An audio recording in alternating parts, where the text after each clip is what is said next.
April 1944, Colditz Castle, Saxony, Germany. The air in the attic was colder than the stone below.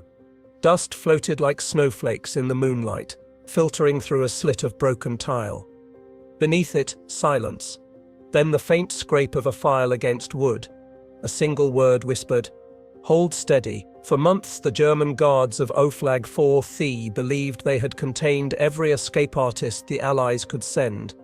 The castle sat atop a steep limestone cliff, its base dropping sheer into the River Mulde, a fortress built not to defend but to imprison. Its walls were 30 feet thick in places, and its towers overlooked every yard of open ground.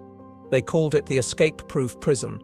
Yet in this attic, two men dared to prove otherwise. Lieutenant Tony Rolt and Flight Lieutenant Bill Goldfinch, both Royal Air Force officers, crouched beneath the sloping beams, their hands raw from sawing bed slats into ribs and spars. Before them, under a tarp stitched from stolen bedsheets, was something impossible, a two-man glider, skeleton thin and hidden in the very roof of their captor's fortress. Every creak of the rafters could bring discovery.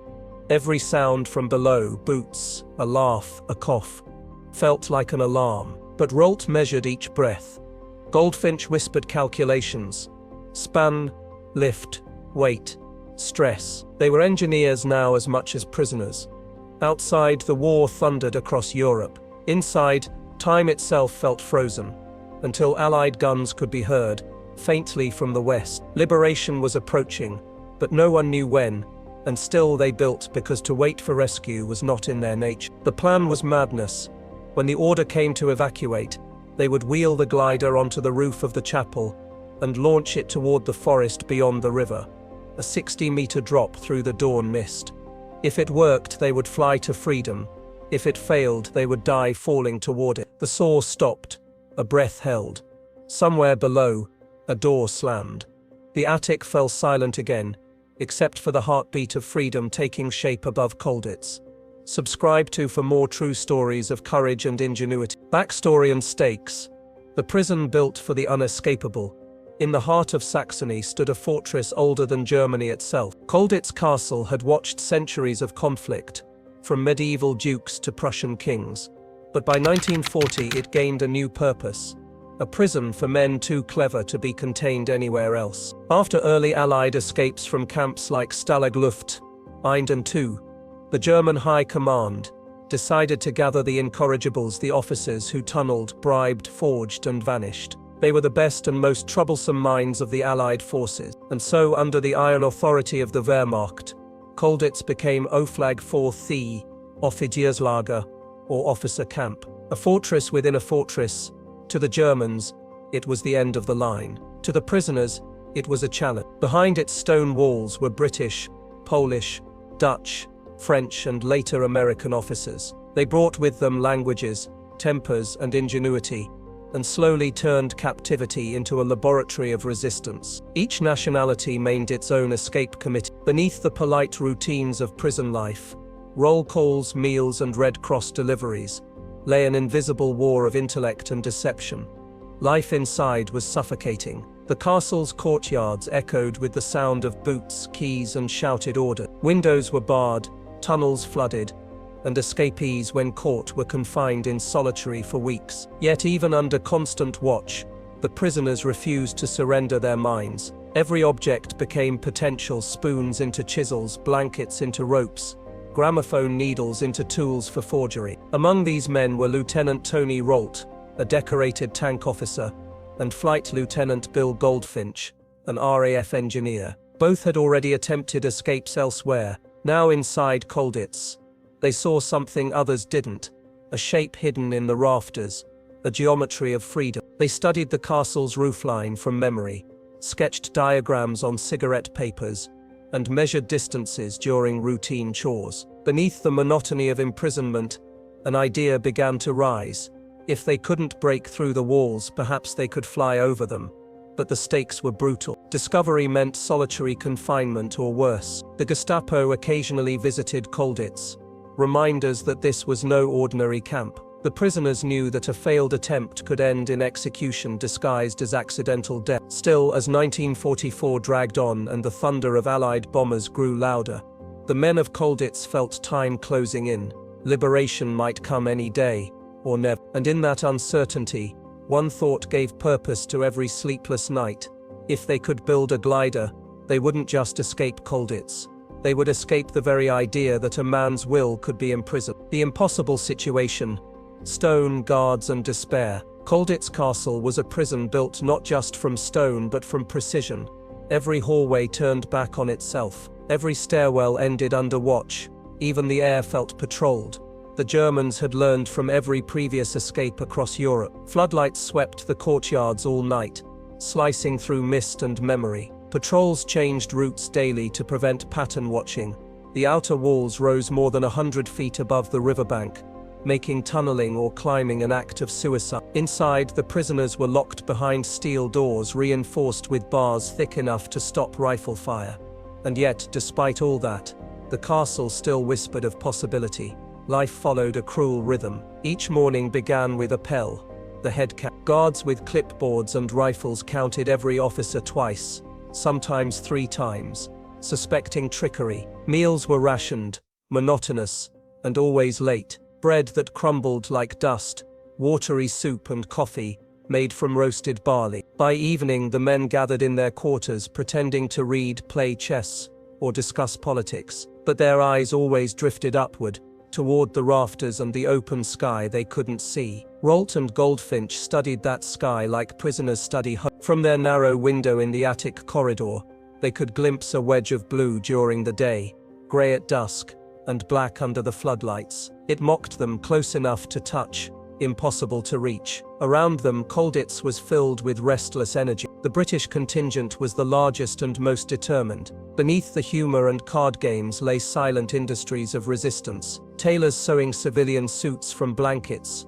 forgers etching passes on Red Cross paper, carpenters hollowing table legs to store contraband tools. But each success met a countermeasure. Tunnels were found, dummies exposed, codes intercepted. For every inch of progress, the castle seemed to close in tight. Winter of 1943 had been the worst. Snow piled against the walls, freezing air seeping through cracks, and despair spreading faster than rumors. Some officers began to doubt that escape was even possible anymore. The war outside raged without them. The war inside had turned inward, between hope and surrender. But in that suffocating stillness, Goldfinch's engineer's mind refused to rest. He studied the castle's upper structure, the chapel roof, the attic beams, the long sloping courtyard below. Every measurement in his head formed a sketch, and every sketch whispered the same defiance. What if we could fly?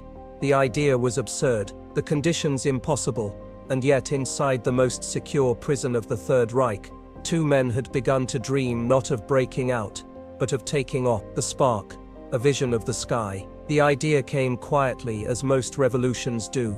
One grey afternoon in early 1944, Bill Goldfinch crouched near a draughty window in the attic workshop. Snow drifted past the glass like ash. Below him, the German guards shouted orders in clipped bursts. Above him, a beam of light revealed the angled rafters of the roof, steep, wide, strong. He studied their geometry, and in that silence, an engineer's instinct stirred. The roof wasn't just a ceiling, it was a launch ramp. A few days later, he shared the thought with Tony Rolt, sketching on a scrap of notebook paper scavenged from a Red Cross parcel. 2 wings, a light frame, cloth stretched tight, a glider that could leap from the chapel roof and ride the air currents over the river. Rolt stared at it for a long time, then whispered, "Mad, but it could work." They called it the Colditz Cock, a name chosen partly for mischief, partly for courage, and because a joke was safer than a confession. The fewer who knew, the better. The first challenge wasn't wood or fabric, it was secrecy. The attic above the chapel was accessible only through a narrow hatch. Reached by a rope ladder the prisoners could raise or lower when unsupervised. From below it looked abandoned, dust, cobwebs, and old furniture. Inside it would soon become the most improbable aircraft workshop in Europe.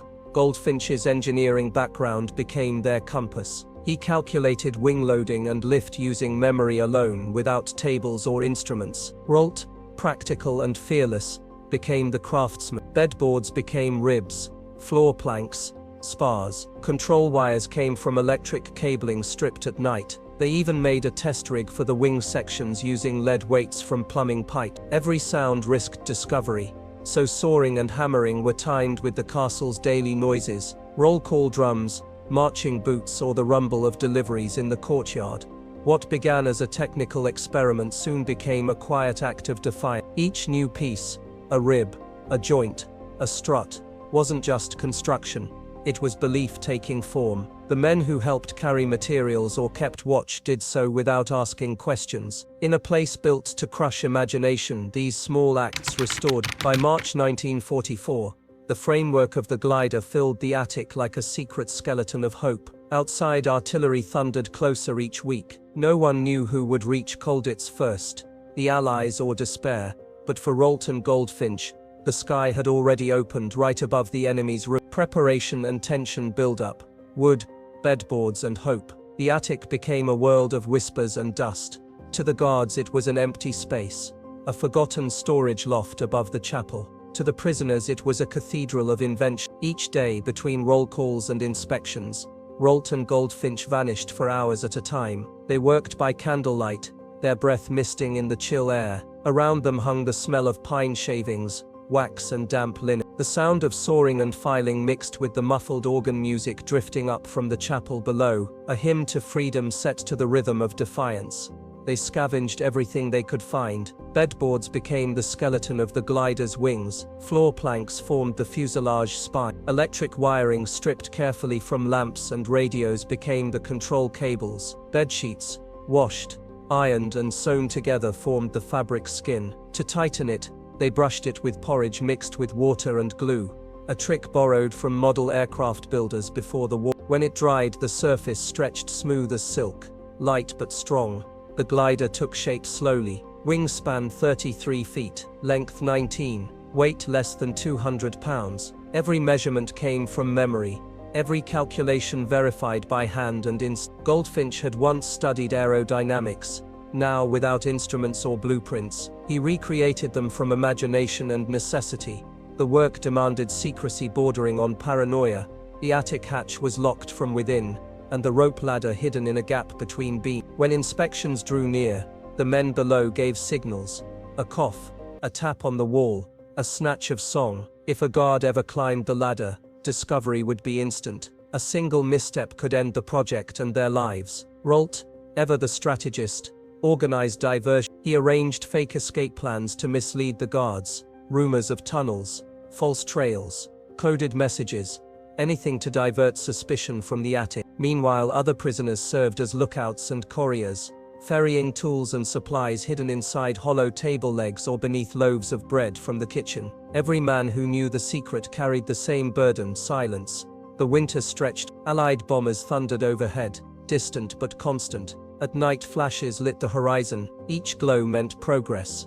The war inching closer, but also urgency. They needed to be ready before the front reached Colditz. If the Germans decided to evacuate the camp, the prisoners could be marched east toward uncertainty or death. The glider wasn't just an experiment anymore, it was an insurance policy against fate. One evening, as snow fell outside the narrow attic window, Rolt ran his hand along the finished wing. "She'll fly," he murmured half to himself. Goldfinch didn't answer. He was watching a droplet of water slide down the window pane, a reminder of the world beyond the wall. They still had to build the launching system, a wooden runway down the chapel roof, greased with soap to reduce friction. Two men would hold the glider while elastic ropes made from twisted bed slats and rubber from floor-polished tins stretched taut behind. When released, the catapult would hurl the craft into the cold air, banking it toward the trees beyond the river.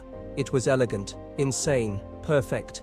Each day the attic grew colder, the walls thinner, and the sound of artillery nearer. Yet within those beams and planks, hope had weight, shape, and lift. It no longer belonged to imagination, it was real, tangible, and waiting for the right wind.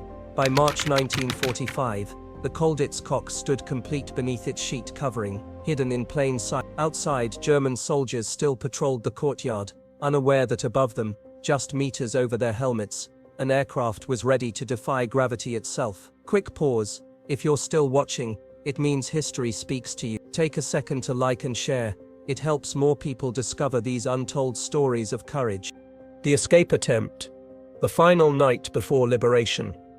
April 15, 1945.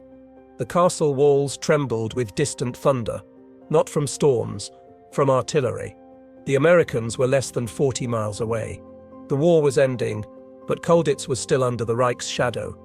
Guards were nervous, officers whispered. No one knew what orders Berlin might send: evacuation, execution, or surrender. For the prisoners it meant one thing: now or never. Up in the attic, beneath the sloping roof of the chapel, the Colditz Cock waited. Its linen skin stretched tight, pale under candlelight. The air smelled of oil and glue. Rolt stood by the nose section, inspecting the cables one last time. Goldfinch crouched at the tail, checking the alignment. They spoke in low voices, fragments of numbers, not words. No speeches, no goodbyes. They had already said everything that mattered during the months of silence and sawdust. Below, the guards' boots echoed in the courtyard. A dog barked. Then quiet. They began to prepare. Two trusted men, Jack Best and Lorne Welch, carried up the final pieces: the tail plane, control levers, and the soap mixture for the runway. Each movement was deliberate, rehearsed, and silent. The attic groaned under shifting weight. Dust fell from the beam. Somewhere a bell rang for evening roll call. The castle clock struck 7. Outside the chapel window, twilight settled. The Mulde River shimmered far below like a blade of steel. Beyond it, the forest, dark, waiting, free. The plan was simple on paper, impossible in reality. They would dismantle a section of the roof, slide the glider out onto the wooden runway, and use the catapult ropes to launch it. The glide path calculated by Goldfinch should carry them roughly 200 meters, enough to clear the river and land in the meadow beyond. From there, the men could vanish into the woods and try to reach advancing Allied lines. But every sound risked everything: a falling plank, a dropped tool, even a whisper. Rolt raised his hand, signal for silence. Boots passed below. A guard paused. The men froze. For 10 full seconds, no one breathed. Then the sound of the boots fading away. The attic exhaled. They worked through the night. Candles burned low. The air turned thick with sweat and dust. One prisoner kept lookout through a slit in the roof, watching for patrol. Another wound the elastic ropes, stretching them to full tension. The wood creaked under strain. One mistake and the mechanism could snap, killing them before the glider ever moved. At midnight, the chapel clock chimed again. They stopped, hands trembling, hearts heavy with exhaustion and anticipation. Rolt looked at Goldfinch. "If we launch tonight," he whispered, "we might not make it to the forest. Too dark." Goldfinch nodded. "Then we wait for dawn." Dawn. The word carried both salvation and risk. Daylight meant visibility, both for navigation and discovery. They agreed to rest for a few hours. The men lay on the wooden floor, surrounded by the quiet body of the glider. Below them, hymns echoed faintly from the chapel where German officers prayed for their own salvation. The contrast was unbearable. Prisoners above, free men below. As first light crept through the cracks, the world outside had changed. From the lookout slit, they could see movement. German soldiers loading trucks, burning papers, shouting in panic. The Reich was collapsing. Within days, Colditz would be liberated. Within hours, perhaps, abandoned. Rolt watched, thinking not of glory, but of meaning. If they launched now, they would risk their lives for freedom that might arrive in moments. If they waited, the war would decide for them. He placed a hand on the glider's smooth linen. "She's ready," he said quietly. Goldfinch nodded. "Then so are we." But the order to launch never came. Before they could act, a new sound filled the air. Engines, not artillery. Allied aircraft. The castle shuddered as German officers shouted to prepare white flags. The prisoners, stunned, gathered in the courtyards. Liberation had come faster than flight. The glider remained in its hiding place, untouched. They never tested it. They never needed to. Yet in that attic, under the dust and candle soot, it had already served its purpose. It had given men hope when reason offered none. Proof that imagination could outfly captivity itself. As the Americans entered Colditz days later, a soldier looked up and saw the strange wooden craft hidden beneath the rafters. "What the hell is that?" he asked. An officer smiled. "Freedom with Crisis point, near failure, discovery, delay and doubt. The attic was never meant to hold miracles. By spring 1945, Colditz was crumbling, not just in walls, but in will. The guards were anxious, the prisoners restless, and the front lines closing in from every direction. What had once been a plan born of hope now teetered on the edge of futility. Goldfinch had stopped sleeping. He spent hours rechecking his calculations, tracing lift curves in dust with a trembling finger. Every day brought new uncertainty, rumors of evacuation orders, whispers of Gestapo squads still operating in nearby towns. The question haunted him: would the Germans kill them before the Allies arrived? Then came one afternoon, a maintenance team of German soldiers began inspecting the chapel roof. They said they were checking for damage from nearby shelling. Rolt and Goldfinch, working quietly above them, froze at the first hammer strike below. Through a crack in the floorboards, Rolt saw the shadow of a helmet move across the light. Another soldier spoke too close.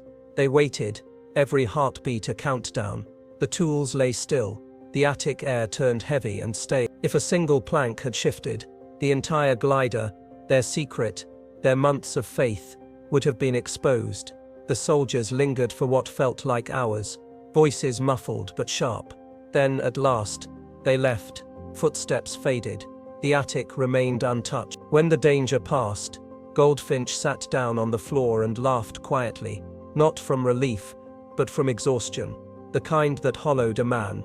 "We're building wings in a collapsing world," he muttered. Rolt didn't answer. He was staring at the distant tree line through the attic crack, imagining what it would feel like to cross it. Days turned into a strange limbo. Outside, the sound of gunfire grew louder. Inside, guards grew erratic, some cruel, others suddenly kind, as if already apologizing for their son. The prisoners hid food, burned notes, prepared for anything. Some officers begged Rolt to abandon the project. "We'll be free soon," they said. "Why risk it now?" But Rolt shook his head. "We finish it, even if it never flies." That was the paradox of Colditz. The war outside could end in minutes, yet inside, the battle for dignity continued. The glider had become more than a machine. It was proof that human will could still build beauty in a world devoted to destruction. As the final week of April began, they knew the launch might never come, but the dream, the thought of lifting off from that cursed rooftop, was already enough to keep them alive. Breakthrough, success or tragedy, freedom without flight. April 16, 1945. Colditz woke to silence, not the silence of peace, but of uncertainty. For the first time in 5 years, the guards didn't call appel. No boots, no whistles, no shouting. Only the distant hum of engines and the slow, fearful realization that the Reich was dying.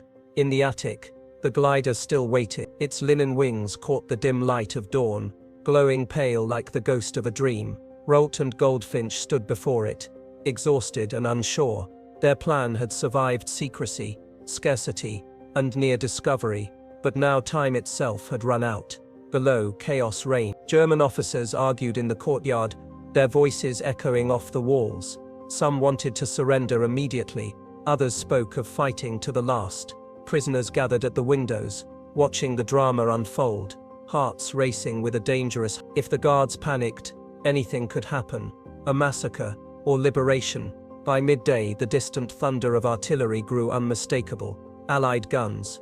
The prisoners could feel the vibrations through the floor. The war that had imprisoned them was literally shaking the castle but held them. Then came the order, shouted, confused, desperate. All guards to the outer walls. Rolt and Goldfinch exchanged a look. It could happen now. They could launch. But as they reached for the ladder to climb onto the roof, the chapel door below burst open. A German officer entered, shouting commands. The chance was gone. Minutes later, they heard the metallic creak of the main gates opening, not locking. At 5:00 p.m., American tanks rolled into the valley below Colditz. The guards, many already stripped of insignia, raised white flags. The prisoners erupted in disbelief and joy, rushing into the courtyards, shouting, embracing, crying. Years of confinement ended not with a glider's flight, but with a surrender. The attic remained untouched, until the next day when a group of British officers led the American soldiers up to show them what had been built above their heads. When the hatch opened, The soldiers froze.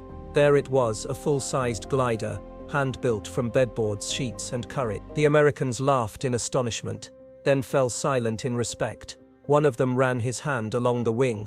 "You mean this was going to fly?" he asked. Rolt smiled faintly. "She still might." The war ended weeks later. The glider was photographed, measured and eventually dismantled during the castle's restoration, but its legend survived. Decades later, in 1993, engineers from the Royal Air Force Museum recreated it using the original plans drawn by Goldfinch. They tested it in secret at RAF OD. The results stunned even modern pilots. The Colditz Cock flew perfectly, gliding gracefully across the airfield as if completing its unfinished journey. It had taken nearly 50 years, but the dream that began in a prison attic had finally lifted off. For Rolt and Goldfinch, their escape wasn't defined by flight. It was defined by defiance, by the refusal to let captivity dictate imagination. They had beaten the enemy not through violence, but through creation. And when the war ended, they returned home not as escaped prisoners, but as proof that even in the darkest corners of war, the mind remained free. In Colditz, the glider never left the ground, but in history, it never landed. Aftermath and historical context. Legacy of the Colditz Cock. When American troops entered Colditz Castle on April 16, 1945, they didn't find an army of desperate escapees. They found engineers, dreamers, and soldiers who had defied despair. Among them were Lieutenant Tony Rolt and Flight Lieutenant Bill Goldfinch, the two men who had built what the world would later call the Colditz Cock. For months, their glider had remained hidden above the chapel, its existence known only to a handful of fellow officers. After liberation, news of the project spread quickly through Allied command. Military engineers who inspected it were astonished. Every detail, from wing structure to control system, was mechanically sound. Built entirely by hand, without proper tools, blueprints, or instruments, it met the same aerodynamic principles used by professional designers. The glider was dismantled soon after for safety reasons, but not before detailed sketches and photographs were taken. Those documents, preserved by the Imperial War Museum and later the Royal Air Force Museum, became testaments to an idea too bold to be forgotten. In the years that followed, both Rolt and Goldfinch returned to civilian life with quiet dignity. Rolt continued his work as an engineer and racing driver, later awarded the Military Cross for bravery. Goldfinch resumed his engineering career, his wartime creation largely unspoken except in rare interviews. Neither man sought fame. Their story, they believed, belonged to everyone who had ever refused to surrender hope. By the late 20th century, the glider's legend had taken root in popular imagination. Historians began to treat Colditz not merely as a prison, but as a crucible of human ingenuity. The BBC documentary Escape from Colditz and subsequent research confirmed that had the war not ended when it did, the glider's launch could have succeeded. Its calculated glide path, reconstructed from Goldfinch's notes, showed it capable of clearing the castle's cliff and landing safely beyond the river.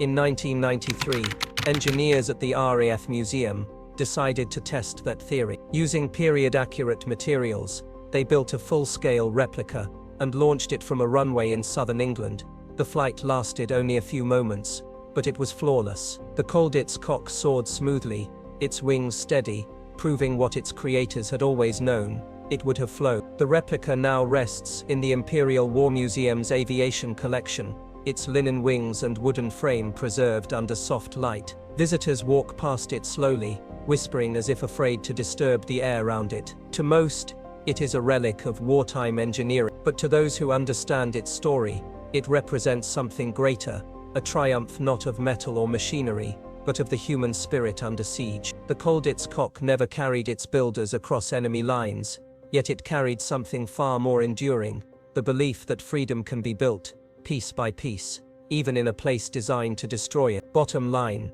in the end, the Colditz glider never left the ground, yet it rose higher than any barbed wire wall ever built. It was drawn in secret, built in silence, and powered not by engines, but by faith. Because freedom, they learned, is not a destination. It's the decision to keep building, even when the sky seems unreachable. The men of Colditz proved that courage doesn't always roar. Sometimes it whispers through sawdust and candle smoke, shaping wings in the dark. And though their flight was never launched, its shadow still glides across history, reminding us that the strongest weapon of war was never steel or fire. It was the human will to imagine something beyond captivity. If you found this story powerful, don't forget to like and share. It helps keep history alive. And if you want more true tales of courage and survival, stay tuned. New stories are on the way.